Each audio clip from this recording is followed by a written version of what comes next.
Halo semuanya, selamat datang di Retreat Online. Kali ini kita baca firman Tuhan di Lukas pasal 18 mulai ayat 1 kita baca. Yesus mengatakan suatu perumpamaan kepada mereka untuk menegaskan bahawa mereka harus selalu berdoa dengan tidak jemu-jemu. Katanya, dalam sebuah kota ada seorang hakim yang tidak takut akan Allah dan tidak menghormati seorang pun. Dan di kota itu ada seorang janda yang selalu datang kepada hakim itu dan berkata, "Belalah aku terhadap lawanku." Beberapa waktu lamanya hakim itu menolak, tetapi kemudian ia berkata dalam hatinya, "Walaupun aku tidak takut akan Allah dan tidak menghormati seorang pun, namun karena janda itu menyusahkan aku, baiklah aku membenarkan dia, supaya jangan terus saja ia datang dan akhirnya menyerang aku." Kata Tuhan, camkanlah apa yang dikatakan hakim yang lalim itu. Tidakkah Allah akan membenarkan orang-orang pilihannya yang siang malam berseru kepadanya? Dan adakah ia mengulur-ulur waktu sebelum menolong mereka? Aku berkata kepadamu, ia akan segera membenarkan mereka. Akan tetapi jika anak manusia itu datang, adakah ia mendapati iman di bumi? Sampai 8 kita baca. Kali ini saya dapat sesi untuk memberitakan firman tentang kehidupan rohani dalam berdoa. Sebenarnya, misi kami adalah salah satu gereja yang fokus ke dalam doa. Awal kami memulai tahun baru ini, Pendeta Oksupak mengharapkan tahun ini kita mengadakan banyak pertemuan doa seterusnya. Jadi sepanjang tahun ini, setelah selesai doa pagi-pagi dan setiap malam dan setelah Bible study, selalu ada doa pertemuan, dan setiap malam berkumpul seluruh jemaat di Korea dan doa bersama. Dan dengan doa kami merasa hati kami lebih mendekat kepada Tuhan. Jemaat-jemaat kudus yang diselamatkan oleh Tuhan, yang doa ini penting sekali.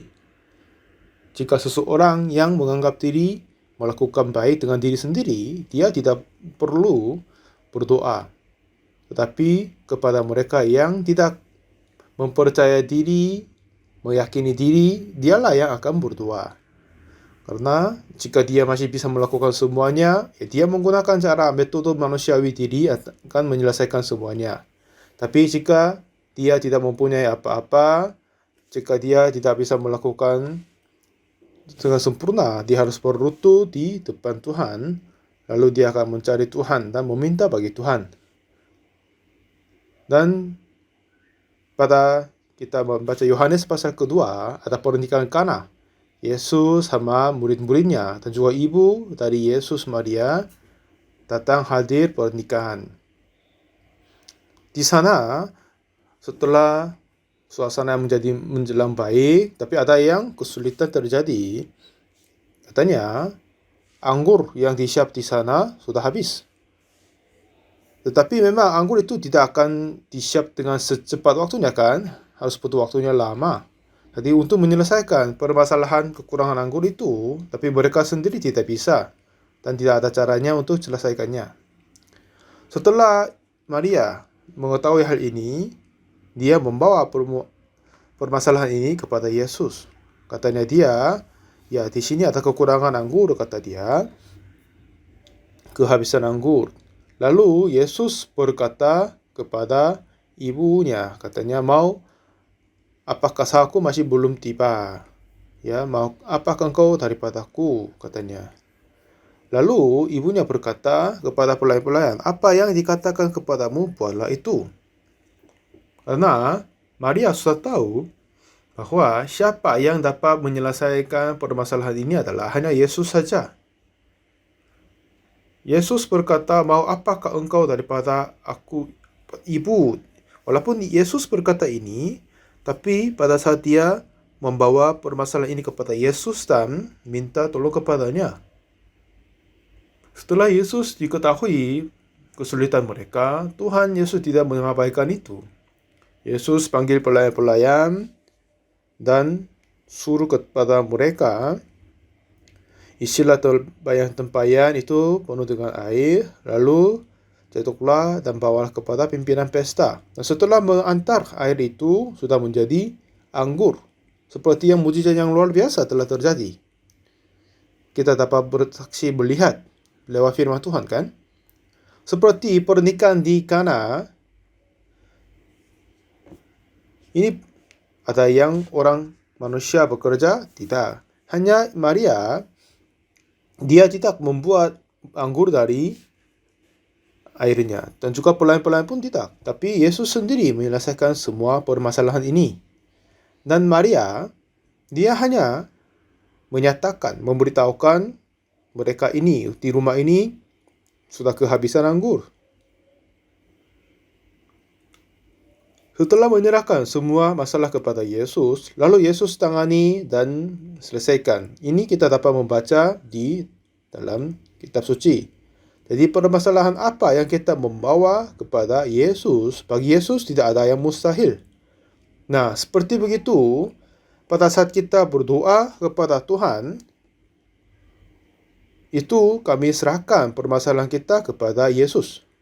Nah, kalau begitu, siapa yang akan serahkan permasalahan kepada Yesus adalah kepada mereka yang sadar diri, tidak bisa melakukan sesuatu, aku tidak mempunyai kemampuan.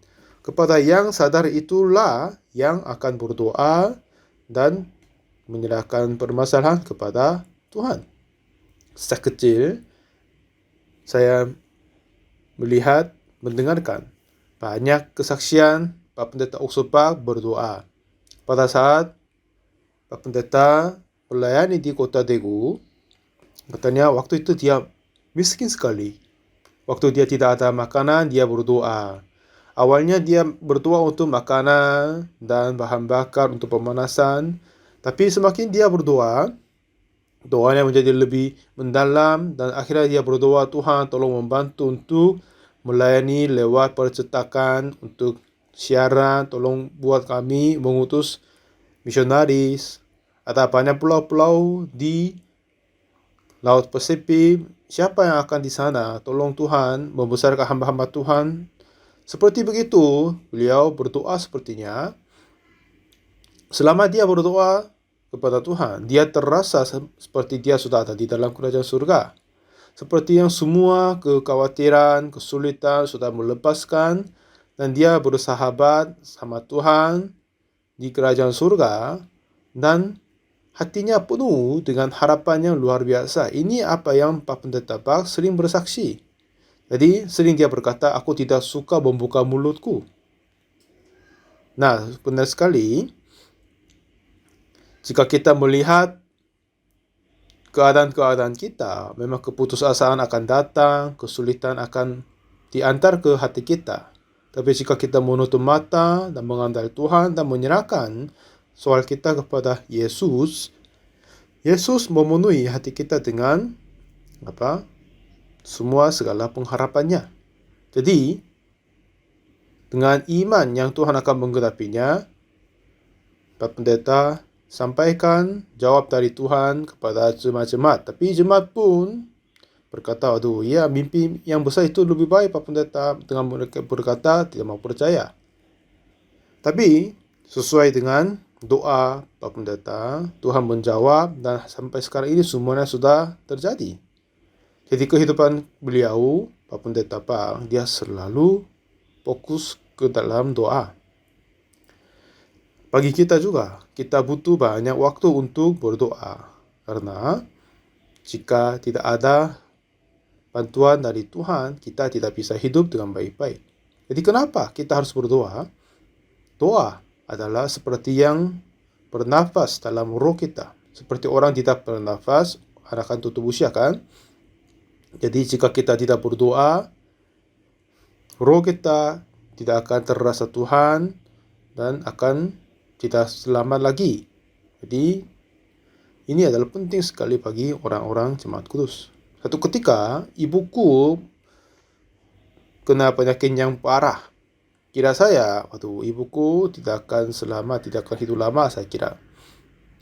Tenaga tubuhnya sudah tidak ada, tidak bisa berdiri. Dan saya kira ini sudah cukup tua dia, mungkin dia meninggal dunia. Itu apa yang saya berpikir tentangnya. Tetapi, lalu saya telepon kepada Pak Pendeta dan mau terima doa dari pendeta. Lalu saya telepon kepadanya dan bilang, Pak Pendeta, ibuku sekarang sakit parah. Apakah Bapak Pendeta bisa mendoakan untuknya? Saya sampaikan meminta tolong kepada pendeta. Lalu Pak Pendeta, oke, kalau begitu, besok saya ada waktu ke kota Daegu. Tolong, bisakah Anda mengantar ibumu ke gereja Daegu? Oh iya, baik Pak Pendeta. Besok saya akan datang sama ibu ke gereja Daegu. Dengan begini, saya membawa orang tua dan datang di kota Daegu, gereja di Daegu. Lalu ketemu dengan Pak Pendeta. Lalu salam kepadanya dan mau menerima doa dengan keletak tangannya. Tapi Pak Pendeta tidak langsung berdoa untuk mereka, orang tua. Lalu dia menyampaikan firman Tuhan terdahulu. Ya saudari, katanya, sampai sekarang ya memang pelayanannya tidak begitu mungkin baik dan tidak bisa hidup secara iman. Jadi kiranya Tuhan tidak akan sembuhkan Anda kan? Dan ibu saya menjawab, iya Pak Pendeta. Tapi Pak Pendeta terus terangkan, saudari, Tuhan tidak sama sekali menghitung perbuatan kita. Tuhan tidak melihat buatan kita. Bagaimanapun kita hidup sebelumnya, tapi jika kita percaya Tuhan sekarang, Tuhan akan kerja sekarang ini. Untuk kita terima pengampunan dosa dan keselamatan Tuhan, bukan karena kita melakukan hal-hal baik, tetapi semuanya oleh anugerah Tuhan kan?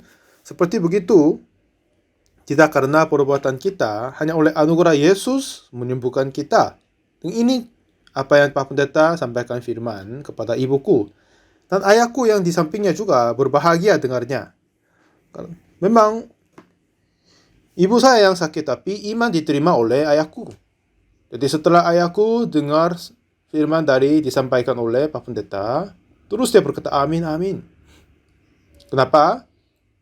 Karena ayahku juga melihat dia kiranya aku tidak melayani Tuhan baik-baik, aku tidak bisa hidup oleh iman kiranya.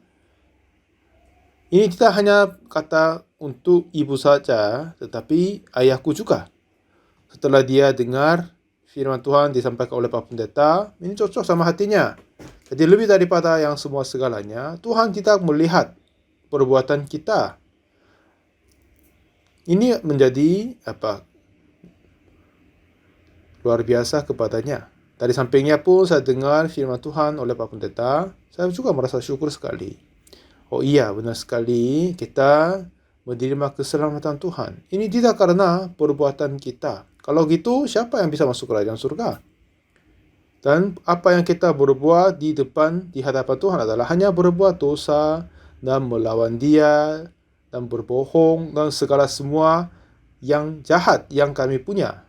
Tapi Tuhan tidak melihat hati kita, perbuatan kita, tetapi Tuhan memberi anugerah kepada kita. Inilah saya berbahagia sekali. Seperti Tuhan tidak mau dengar doa kita sendiri, tapi Tuhan dengar doa dari Yesus.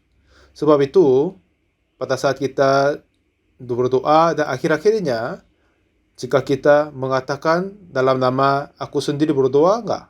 Tidak kan? Tapi dalam nama Tuhan Yesus kita berdoa kan? Jadi sebab Yesus, Tuhan dengar doa kita.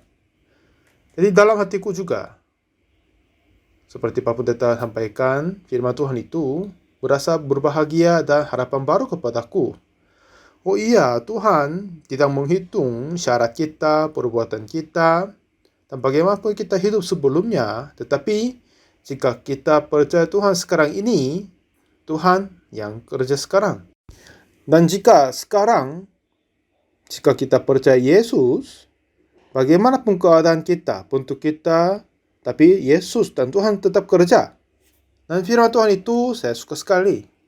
Ya saudara, kepada kita juga, jika kita hidup bagaimanapun sebelumnya, itu tidak penting. Tapi jika kita melihat diri sendiri, bisakah kita berani berkata kita suci, benar, dan baik? Mungkin tidak ada yang berani berkata gitu kan? Seperti kita semua adalah, dan perbuatan kita adalah pembohong dan jahat dan kotor.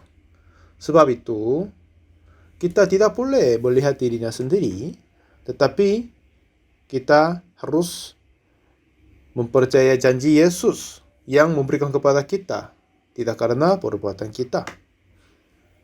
Dan sekarang, kita menjadi orang-orang benar. Ini tidak karena perbuatan kita, ya kan? Seperti Tuhan Yesus, dia mati atas disalibkan, dan mati dan menumpah darahnya. Dan darah itu sudah mengampuni semua dosa kita. Seperti yang berkata, sebab oleh satu korban saja ia telah menyempurnakan untuk selama-lamanya mereka yang ia kuduskan. Seperti firman Tuhan itu, kita disempurnakan untuk selamanya, tidak karena perbuatan diri, tetapi oleh karena Yesus Kristus. Dan hari ini juga, kita berani maju menghadapi kepada Tuhan, tidak karena syarat dari kita sendiri, tetapi hanya oleh Yesus Kristus, kita boleh berani maju kepada Tuhan. Tapi, iblis, dia memblokir dan melawan kita tidak akan percaya Tuhan. Dan biar kita percaya dan memandang perbuatan diri dan kekhawatiran diri, ya sampai sekarang kamu hidup begitu jahat, kamu sampai sekarang hidup dengan tanpa iman, Tuhan tidak akan kerja kepadamu. Seperti yang ketidakpercayaan ditanam, dikasih oleh iblis. Tapi, Bapak Pendeta sering berkata kepada kita,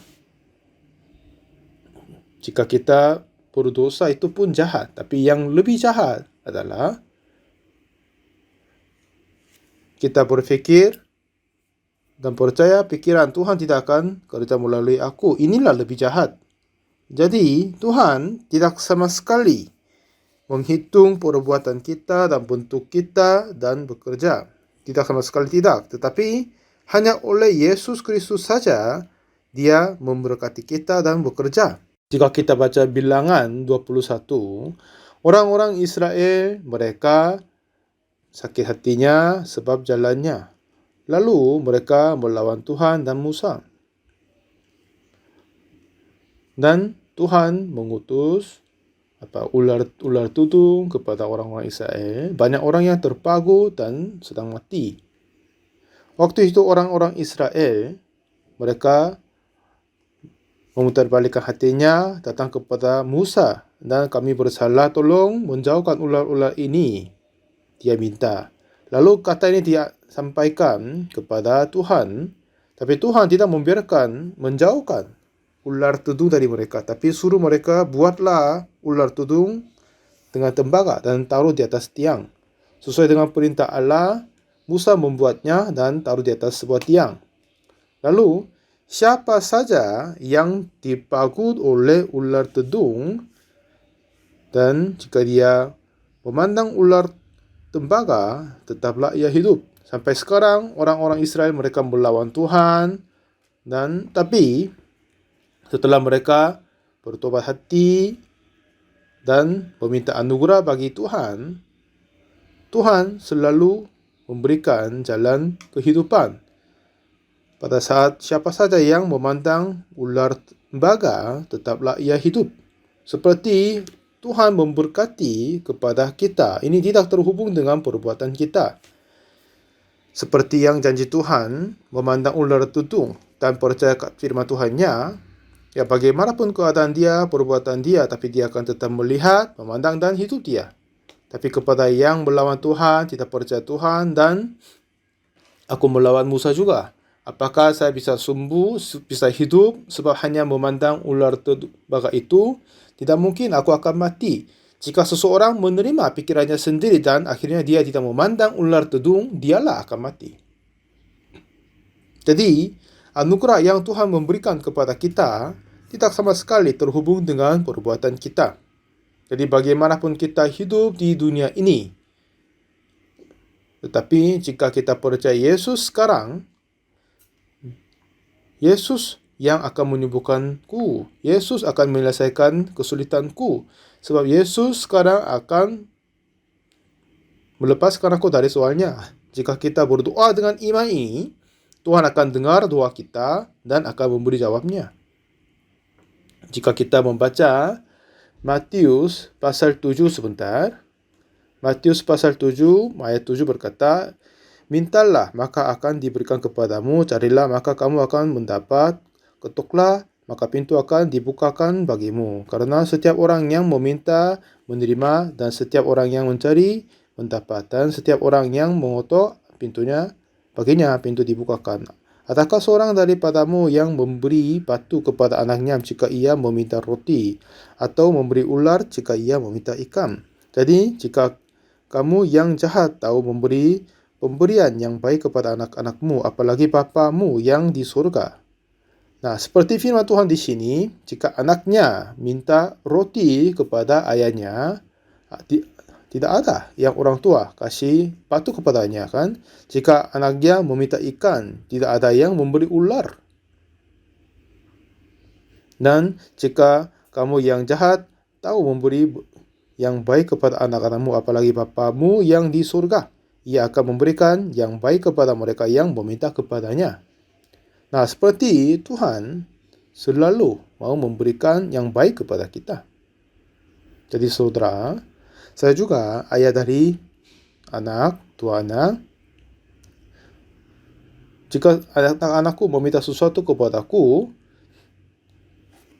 saya siap untuk memberikan apa yang kebutuhan mereka. Karena akulah yang perlindungan mereka. Dari mana? Di mana orang tua yang mau memberikan jahat kepada anaknya. Walaupun orang-orang yang jahat itu, tapi kepada anaknya selalu mau memberikan hal-hal yang baik, kan? Sepertinya begitu. Ya. Bapa kita yang di surga, Dia mau memberikan yang baik kepada kita. Dan jika kita tidak terima, jika kita tidak meminta, itu sebabnya kita tidak meminta kepada Tuhan. Dan Tuhan adalah, jika siapa saja yang meminta dan doakan kepadanya, Dia sudah berkata akan memberikan. Satu ketika saya mengerjakan untuk membangun bangunan gereja. Untuk saya membangun gereja yang kecil itu pun merasa agak sulit.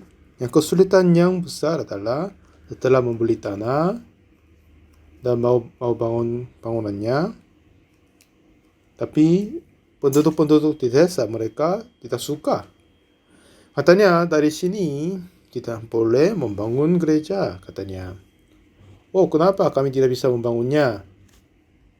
Katanya, sekarang tanah yang Anda membeli ini adalah tanah yang penting untuk desa kami. Jadi seperti dianggap leher dari desanya. Jadi meletakkan bangunan di situ itu tidak baik kiranya. Seperti apa yang tidak sama sekali masuk akal. Dengan itu mereka melawan untuk kami membangun gereja. Dan pada saat saya menemukan kesulitan yang itu, memang mereka, dengan mereka tidak ada yang jalan keluar. Dan untuk pembelian tanah pun agak sulit. Dengan dalam kesulitan jemaat-jemaat mengumpulkan dana dan membeli, baru pun bisa membeli. Dan dulu kiranya, jika kita membeli tanah akan bangun gereja, tapi orang-orang di desa tidak suka kami membangun dan melawan seterusnya. Sebab itu, saya tidak mempunyai kekuatan dan harapan untuk mengatasi kesulitan soal ini. Jadi setiap kali saya berpikir tentang tanah yang saya beli untuk gereja, merasa sulit sekali. Baru kami membangun untuk sementara dan tinggal di situ. Dan orang-orang di desa, kapan saja mereka datang, mereka berkata yang tidak baik dan melawan untuk pekerjaan, menyulitkan kami. Banyak kali terjadi itu. Dengan begitu, udah sekitar 8-9 bulan kami harus tinggal di yang bangunan sementara saja. Dan kawan-kawan para pendeta khawatir juga untuk kesulitan pembangunan. Dan memang keadaan-keadaan yang sulit ini saya masih berada. Waktu itu saya berdoa banyak kepada Tuhan. Sebab apa? Tidak ada sesuatu yang saya bisa melakukan waktu itu. Bisa mengalahkan orang-orang desa, nggak ada. Dan bijaksana untuk menyelesaikan soal pun nggak ada. Jadi tidak ada sama sekali apa yang saya bisa melakukannya. Dan mereka adalah seseorang yang keras. Dan mereka selalu berkata tidak boleh membangun gereja di sini. Walaupun kami mati di sini, tapi kami tidak membiarkan kamu bangun gereja di sini. Seperti orang-orang di desa, mereka berkata begitu. Tapi ada apa yang kami bisa melakukan adalah berlutut bagi Tuhan. Ya Tuhan, Engkau sudah bisa menyelesaikan soal ini kan? Bagimu ada jalan, bagimu ada kuasa. Tuhan tolong menyelesaikan soal ini. Seperti begitu, saya berdoa kepada Tuhan. Dan setelah itu, satu ketika, Tuhan memberi satu firman Tuhan ke dalam hatiku. Di Roma pasal 8 ayat 31 berkata, sebab itu, apakah yang akan kita katakan tentang semuanya itu? Jika Allah di pihak kita, siapakah yang akan melawan kita? Setelah saya membaca firman Tuhan ini, saya mempunyai harapan di dalam hatiku. Ya, sebab itu, apakah yang akan kita katakan tentang semuanya itu? Jika Allah pihak kita, siapakah yang akan melawan kita? Ya, Tuhan menjadi pihak kita. Siapa yang melawan kita kan? Seperti tidak ada orang yang bisa melawan Tuhan dan mengalahkan Tuhan. Tuhan menjadi pihakku. Tuhan menjadi pihak kita. Kalau begitu, ya segala soal ini tidak akan menjadi soalnya. Seperti begitu, dalam hati saya, kekhawatiran sudah keluar. Sebelumnya, setiap kali saya bertemu dengan orang-orang di desa, merasa beban dan sulit kepadaku. Tapi setelah firman Tuhan ini berposisi dalam hatiku, selalu memberikan harapan kepada saya. Ya, Tuhan adalah pihak kita. Siapakah yang akan melawan kita? Jadi tidak ada yang dapat mengalahkan Tuhan kan? Dan minggu kemudian pada saat saya memimpin ibadah, memang beberapa orang-orang di desa datang dan mereka memutar musik dengan suara besar, jadi menghalangi untuk kami beribadah. Lalu, sebab kami tidak bisa lanjut ibadah, dan kami hentikan ibadah dulu dan keluar. Dan kami juga menghadapi kepada orang-orangnya. Ada seorang ibu yang muda, dia marah-marah kepada kami dan berkata yang kutuk, jahat kepada kami. Sebelumnya, saya merasa takut dan berkata kepada mereka, tapi waktu itu, keberanian yang sebelumnya belum ada ke dalam hatiku ada. Lalu saya berkata kepada perempuan yang muda itu, ya ibu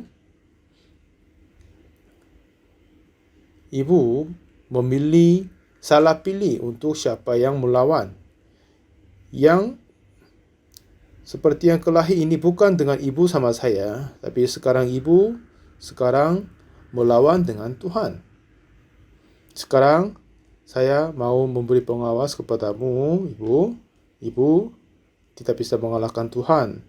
Jika Anda terus menghalangi ibadah dan berkata buruk kepada kami, Tuhanlah yang akan memberikan kesulitan kepadamu. Seperti begitu saya memberi pengawas kepada ibu yang muda itu. Ini adalah tengkar sama dengan Tuhan. Anda tidak bisa mengalahkan Tuhan. Jika Anda terus menghalangi seperti begini, Tuhanlah yang tidak akan membiarkan Anda. Tapi setelah seseorang yang di sampingnya, suaminya kebetulan, dengar. Lalu orang ini merasa marah, datang dan dia berkata, ya Pak Pendeta, batalkan kata itu. Saya bilang, iya, saya juga tidak mau Anda merasa sulit. Saya mau Anda merasa menerima berkat Tuhan.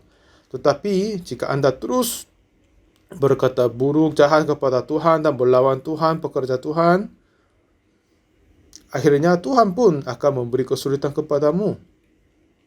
Jadi suaminya, dia membawa istrinya kepadaku, terus berkata, batalkan katamu. Dia terus berkata. Dan dengan itu, banyak orang melihat apa yang terjadi yang tadi. Yang heran terjadi kemudian, dan satu demi yang lain dari mereka meninggalkan di tempatnya. Sebab apa? Mereka takut dari Tuhan. Takut karena Tuhan akan menghajar mereka. Takut Tuhan akan memberi kesulitan mereka. Jadi mereka keluar dari satu demi yang lain. Saya pun tidak bisa percaya apa yang terjadi. Seperti apa? Banyak orang kumpul untuk melempar batu kepada perempuan tangkap dari perzinahan. Waktu Yesus berkata, barang siapa di antara kamu tidak berdosa, hendaklah ia melempar batu pertama. Tapi tidak ada yang melempar dan satu demi yang lain meninggalkan tempatnya, kan? Seperti begitu, semua orang meninggalkan tempatnya itu. Setelah saya menyaksikan hal itu, ya ini bukan terjadi oleh Tuhan, manusia, tapi ini oleh Tuhan. Tuhanlah yang memberi hati yang menakut kepadanya. Tuhan mengubahkan hati manusia. Jadi setelah itu, beberapa orang-orang yang keras melawan, saya kunjungi mereka. Lalu saya berkata, kami harus membangun gereja di sini. Tolong saya meminta bantu dari orang-orang di desa. Tapi setelah itu, yang heran juga terjadi, mereka semua berubah hatinya. Katanya, ya kami sebenarnya tidak mau melawan, tapi sebab kami tinggal di sini ikut sama yang lain. Jadi saya sendiri tidak akan melawan, silakan membangun gereja dengan baik-baik. Mereka berkata begitu.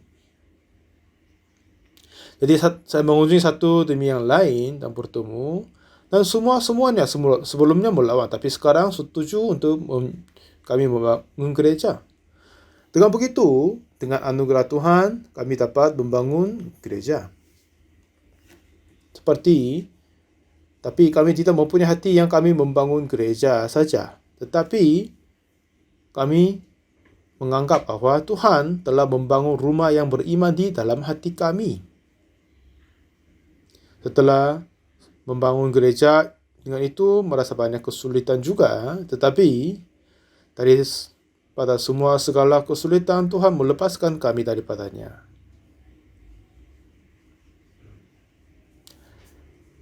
Jadi, jika seseorang mempunyai kesulitan, dan soal itu memang baik. Karena dengan itu, kita dapat berlutut, menyerahkan diri kepada Tuhan dan berdoa. Dan selama kita berdoa, banyak kesulitan, kekhawatiran yang ada di dalam hati kita akan berubah dengan harapan yang baru. Jadi, doa ini adalah satu-satunya yang kebutuhan kepada jemaat-jemaat yang diselamatkan oleh Tuhan. Melalui doa, orang bersekutu dengan Tuhan dan bersahabat dengan Tuhan. Jadi, hati kami makin mendekati kepada Tuhan. 1 Timotius pasal 4 ayat 4 berkata, karena semua yang diciptakan Allah itu baik, dan suatu pun tidak yang ada yang haram jika diterima dengan ucapan syukur. Sebab semuanya itu dikuduskan oleh firman Allah dan oleh doa. Kan? Dikuduskan oleh firman Allah dan oleh doa. Jadi semua diciptakan Allah itu baik. Jadi apa yang diizinkan oleh Tuhan bagi kita adalah indah dan baik semuanya. Jadi jika semuanya menerima dengan ucapan syukur, tidak ada yang haram. Jadi walaupun ada kesulitan datang kepada kita, tapi jika kita terima itu dengan kebahagiaan, dan jika kita terima dengan itu dengan Tuhan, tidak ada yang haram. Tetapi melainkan dengan kesulitan-kesulitan itu kita akan diberi kesempatan untuk bertemu Tuhan. Lalu sering Bapak Pendeta juga berkata, iblis selalu menanam keputusasaan, tetapi Tuhan selalu menanam harapan kepada kita. Iblis selalu memberi ketidakpercayaan, tetapi Tuhan selalu memberi harapan kepada kita. Jadi, jika kita berkata, oh itu tidak akan mungkin, ini sulit, kata-kata yang negatif ini menyebab dari ketidakpercayaan bagi Tuhan. Tapi jika kita sungguh percaya Tuhan, ya mari kita maju seterusnya, mari kita melawan terusnya. Kalau begitu, Tuhan akan mengindahkan semua segalanya. Tuhan sendiri akan mengerjakannya. Jadi, sebab semuanya itu dikuduskan oleh firman Allah dan oleh doa katanya. Jadi firman Tuhan di dalam hidup kita, firman Tuhan di dalam hati kita dapat mengeluarkan kegelapan-kegelapan dan ketidakpercayaan. Dan firman ini mengisi hati kita dengan harapan penuh. Dan semakin kita berdoa kepada Tuhan, dan banyak hati yang complicated di dalam kita sudah akan dilepaskan semuanya, lalu pasti Tuhan memimpin kita mempunyai iman kepada Tuhan. Dan 1 Tesalonika 5 ayat 17 juga berkata, tetaplah berdoa. Nah, doa ini juga sama juga dengan hidup kita, kehidupan kita. Melalui doa ini, kita akan belajar tentang firman Tuhan.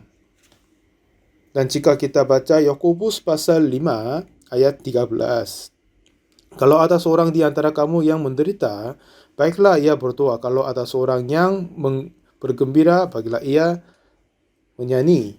Kalau ada seorang di antara kamu yang sakit, baiklah ia memanggil para penatua jemaat supaya mereka mendoakan dia serta mengoleskannya dengan minyak dalam nama Tuhan. Dan doa yang lahir dari iman akan menyelamatkan orang sakit itu, dan Tuhan akan membangunkan dia. Dan jika dia berdoa, dia telah berbuat dosa, maka dosanya itu akan diampuni. Karena itu, hendaklah kamu saling mengaku dosamu dan saling mendoakan supaya kamu sembuh. Doa orang benar bila dengan yakin didoakan sangat besar kuasanya. Nah, seperti firman Tuhan yang kita baca di sini, walaupun kita mengatakan berada di dalam kesulitan-kesulitan, tapi semakin kita berdoa, kita dapat menerima pendamaian. Dan 13 bilang apa? Kalau ada seorang di antara kamu yang menderita, kan, hendaklah, baiklah ia berdoa. Apakah Anda punya kesulitan, penderitaan, dianiayai, atau sulit karena sakit penyakit?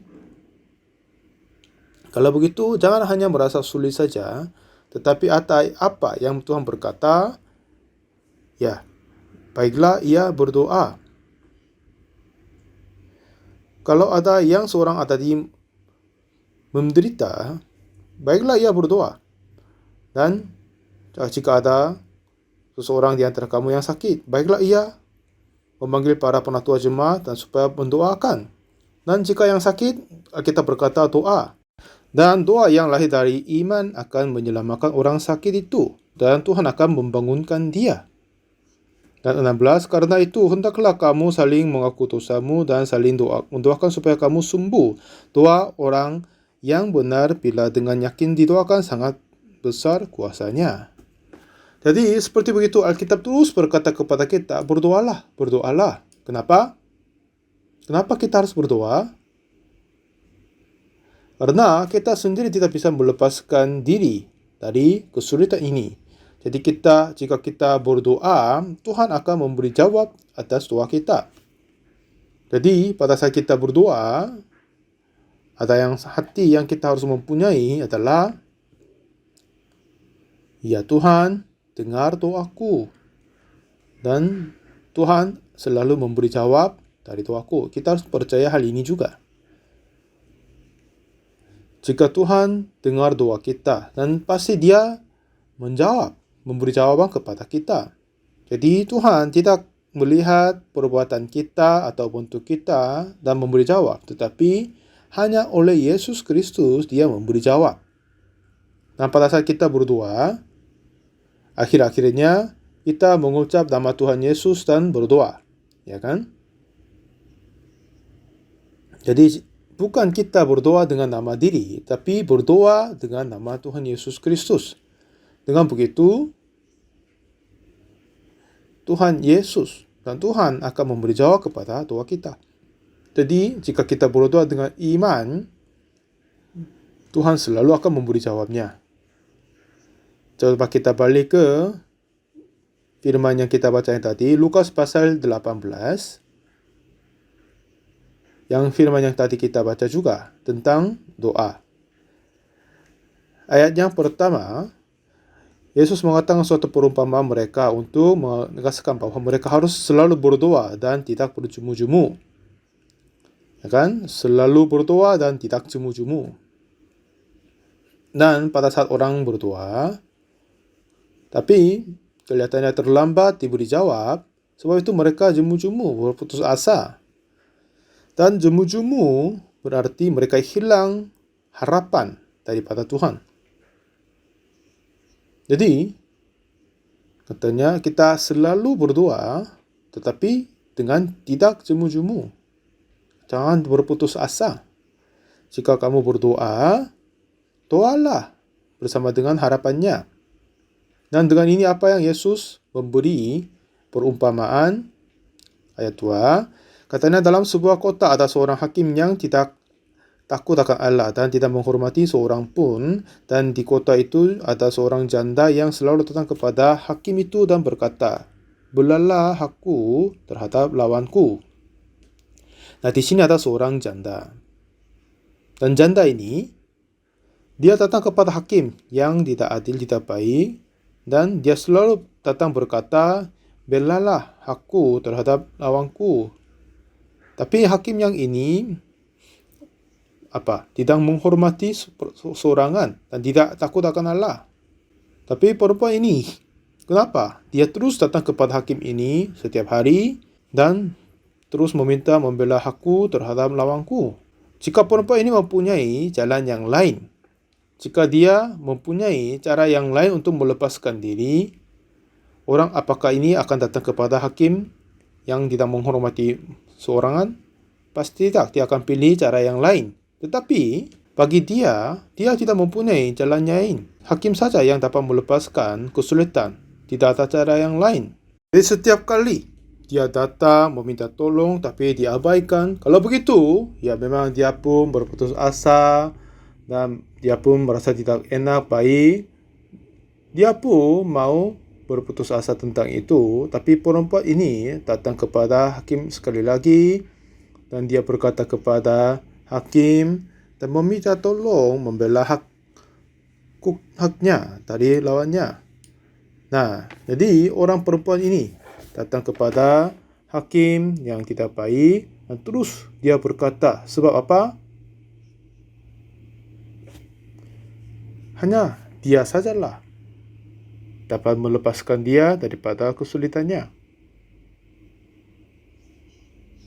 Jadi, hakim yang tidak adil ini, ada apa yang dia berkata? Ayat 5, namun karena janda ini menyusahkan aku, baiklah aku membenarkan dia, supaya jangan terus saja ia datang dan akhirnya menyerang aku.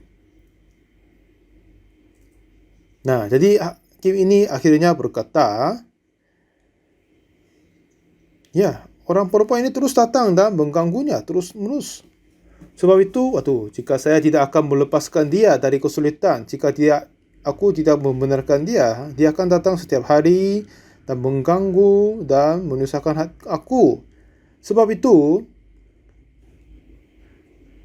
dia kerjakan untuk melepaskan kesulitan dia. Ayat 6, kata Tuhan, camkanlah apa yang dikatakan hakim yang lalim itu. Tidakkah Allah akan membenarkan orang-orang pilihannya yang siang malam berseru kepadanya? Dan adakah ia mengulur-ulur waktu sebelum menolong mereka? Seperti hakim lalim ini tidak takut akan Allah dan tidak menghormati kepada seorang pun. Walaupun begitu, dia kerjakan dan membantu kepada perempuan janda ini. Tapi betapa lebihnya Tuhan kita, ya, akan membenarkan orang-orang pilihan yang siang malam berseru kepadanya. Jadi Tuhan pasti melepaskan kita dari kesulitan kita. dia selalu pasti akan memberi anugerah kepada kita maksudnya. Jadi Tuhan dengar doa kita maksudnya. Tapi seperti apa? Yang hakim yang lalim ini, dia pun sudah cukup bisa mengabaikan janda, tapi oleh sebab gangguan, oleh sebab menyusahkan dia, akhirnya dia melepaskan kesulitan dia. Dan apa? Tidakkah Allah yang membenarkan orang-orang pilihannya yang siang malam berusul kepadanya, dan adakah ia mengulur-ulur waktu sebelum menolong mereka? Aku berkata kepadamu, ia akan segala membenarkan mereka, kata dia. Jadi saudara, Tuhan segera membenarkan mereka. Dan kalau begitu, kenapa kita tidak bisa terima jawab dari Tuhan? Seperti yang janda yang tadi, seperti kita tidak punya jalan dan cara yang lain dan tersungguh hatinya tidak cari Tuhan, tetapi banyak kali kita cari Tuhan beberapa kali dan kiranya Tuhan tidak dengar doa kita, lalu kita balik ke cara manusiawi lagi. Jadi saudara, jika seseorang tidak mencari Tuhan, tapi masih anggap diri mempunyai caranya diri dan pilih cara manusiawi, jadi Tuhan tidak akan kerja pada kita. Tapi Tuhan, dia sungguh mau kerjakan kepada siapa saja yang meminta tolong kepadanya dan mau memberikan kepada kita. Dan jika kita mencari satu lagi, Lukas 11 6 berkata, sebab seorang sahabatku yang sedang berada dalam perjalanan singgah ke rumahku dan aku tidak mempunyai apa-apa untuk dihilangkan kepadanya. Masakan ia yang di dalam rumah itu akan menjawab, jangan mengganggu aku, pintu sudah tertutup dan aku serta anak-anakku sudah tidur. Aku tidak dapat bangun dan membiarkan kepada saudara. Aku berkata kepadamu, sekalipun ia tidak mau bangun dan memberikannya kepadanya karena orang itu adalah sahabatnya. Namun karena sikapnya yang tidak malu itu, ia akan bangun juga dan memberikan kepadanya apa yang diperlukannya. Oleh karena itu, aku berkata kepadamu, mintalah, maka akan diberikan kepadamu, carilah, maka kamu akan mendapat, ketuklah, maka pintu akan dibukakan kepadamu. Karena setiap orang yang meminta, menerima, dan setiap orang yang mencari, mendapat, dan setiap orang yang mengetuk, baginya pintu dibukakan. Bapa manakah di antara kamu jika anaknya minta ikan daripadanya akan memberikan ular kepada anaknya itu ganti ikan? Atau jika ia meminta telur akan memberikan kepadanya kalajengking? Jadi jika kamu yang jahat tahu memberi pemberian yang baik kepada anak-anakmu, apalagi Bapamu yang di surga, ia akan memberikan Roh Kudus kepada mereka yang meminta kepadanya. Seperti firman Tuhan yang kita baca baru ini, berkata tentang doa. Ada seorang di antara kamu pada tengah malam pergi ke rumah seorang sahabatnya dan berkata kepadanya, saudara, pinjamkanlah kepadaku 3 roti. Tapi di dalam rumah ini tidak sama sekali ada yang roti memberikan kepadanya. Sebab itu dia minta tolong kepada tetangga-tetangga, teman yang lain, dan dalam perjalanan temanku balik, dia lapar sekali. Jadi dia tidak punya apa-apa untuk makan. Apa ada yang meminjam kepadaku 3 roti? Dan orang ini apa? Masakan dia sudah tertidur, ya. Jadi jangan mengganggu, dia berkata, karena aku masuk ketiduran sama anak-anakku. Jadi orang ini meminta tolong kepada temannya. Jadi sebab berkata kepadamu, sekalipun ia tidak mau bangun dan memberikan kepadanya karena orang itu adalah sahabatnya, namun karena sikapnya yang tidak malu itu, ia akan bangun juga dan memberikan kepadanya apa yang diperlukannya. Jadi walaupun dia merasa malu kan pasti, tapi dia tidak memalukan diri, tapi meminta tolong sampai diberikan roti kepadanya, terus menerus meminta kepada dia. Akhir-akhirnya Sebab tidak akan diberikan sebab sahabatnya, ya kan? Tapi namun karena sikapnya yang tidak malu itu. Jadi sepertinya begitu saudara. Tuhan juga sama. Tuhan kita kerja kepada siapa? Tuhan dengar dari siapa? Kepada mereka yang tidak punya cara. Jika seseorang ini mempunyai roti di rumahnya, dia tidak akan datang kepada tetangga dan meminta pinjam 3 roti kan? Jika dia masih mempunyai makanan untuk memberi teman yang datang, di malam-malam ini dia tidak akan mengunjungi kepada tetangganya.